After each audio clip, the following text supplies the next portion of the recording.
आगे निकल जाओ तो फाटक क्रॉस करके फिर लैंड पैसे आ जाए।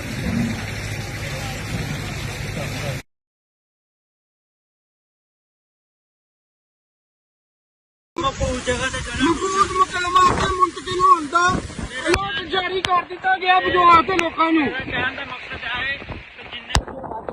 ਲੋਕ ਨੇ ਉਹਨਾਂ ਦੇ ਜ਼ਰੂਰੀਆਤ ਜਿਹੜੀਆਂ ਚੀਜ਼ਾਂ ਨੇ ਉਹ ਚੁੱਕ ਕੇ ਤੇ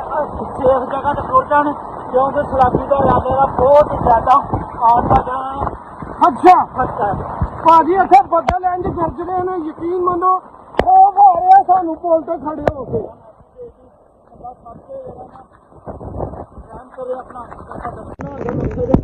ਜਿਹੜੇ ਲੋਕ ਉੱਥੋਂ ਆ ਰਹੇ ਨਾ ਟਰਾਂਸਪੋਰਟ ਤੋਂ ਅੱਗੇ ਆ ਕੇ ਫਿਰ ਮੁੰਡੇ ਨੇ ਨਦੀ ਤੋਂ ਨਾ ਗੁਜ਼ਾਰਿਸ਼ ਹੈ ਕਿ ਦੁਬਾਰਾ ਜਿਹੜੇ ਨਾ ਅੱਗੇ ਆ ਕੇ ਵਾਪਸ ਨਾ ਜਾਣ ਵਾਪਸ ਨਿਕਲ ਕੇ ਉੱਧਰ ਵੀ ਵਾਪਸ ਜਾਣ ਅੱਗੇ ਨਾ ਆਉਣ ਕਿਉਂਕਿ ਇਹਨੂੰ ਵੀ ਤਰੇੜ ਪੈ ਗਈ ਅਸਲ ਰਸਤੇ ਨੂੰ ਤੇ ਫਿਰ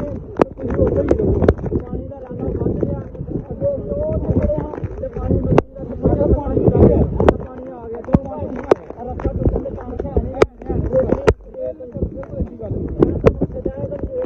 ਨਹੀਂ ਦੁਬਾਰਾ ਆਉਂਦੇ ਨਾ ਨਾਲ ਝਗੜ ਕੇ ਇੱਧਰ ਆ ਰਹੇ ਨੇ ਉਹਨਾਂ ਅੱਗੇ ਗੁਜ਼ਾਰਿਸ਼ ਹੈ ਉਹ ਇੱਧਰ ਨਾ ਆਉਣ ਮਿਹਰਬਾਨੀ ਕਰਨ ਉੱਧਰ ਹੀ ਰਹਿਣ ਅਸੀਂ ਕਹਿੰਦੇ ਵੀ ਤੇਰਿਆਂ ਬਗੈਰ ਕੋਈ ਦੁਕਾਨ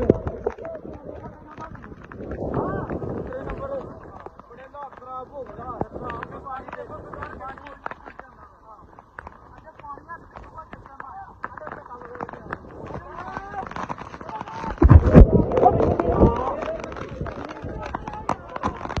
अस्सलाम दोस्तों मैं हूँ जरा मैं इस टाइम शाहदपुर वाले पुल से आ गया वा शाहदपुर वाले पुल से देखो तुम पानी का इस टाइम तो खोख आ रहा क्योंकि 1 किलोमीटर है जी चौड़ाई है इस टाइम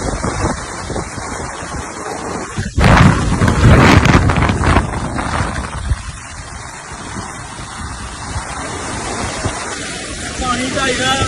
ਜ਼ੋਰ ਹੈ ਨਾ ਇੰਨਾ ਕਿ ਬੰਦੇ ਨੂੰ ਇੱਕ ਵਾਰੀ ਪਤਾ ਲੱਗਦਾ ਕਿ ਪਾਣੀ ਦਾ ਜ਼ੋਰ ਹੈ ਜਿਹੜਾ ਪਾਣੀ ਦਾ ਜਿਹੜਾ ਸੰਨ 2014 ਦੇ ਸਲਾਬ ਆਇਆ ਸੀ ਨਾ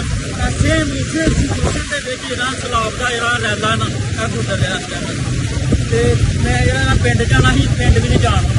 ਕਿਉਂਕਿ ਅੱਗੇ ਇਹਨਾਂ ਨੇ ਆਰਮੀ ਨੇ ਰਸਤਾ ਬੰਦ ਕਰ ਦਿੱਤਾ ਆਰਮੀ ਨੇ ਕੀ ਕਰਨਾ ਪਾਣੀ ਦਾ ਸਲਾਬ ਜਿਹੜਾ ਨਾ ਰਸਤੇ ਨੂੰ ਗੁਜ਼ਰ ਰਿਹਾ ਜਿਸ ਸੇਮ ਇਸ ਤਰ੍ਹਾਂ ਹੀ ਗੁਜ਼ਰ ਰਿਹਾ ਜਿਸ ਤਰ੍ਹਾਂ ਇਸ ਟਾਈਮ ਗੁਜ਼ਰ ਰਿਹਾ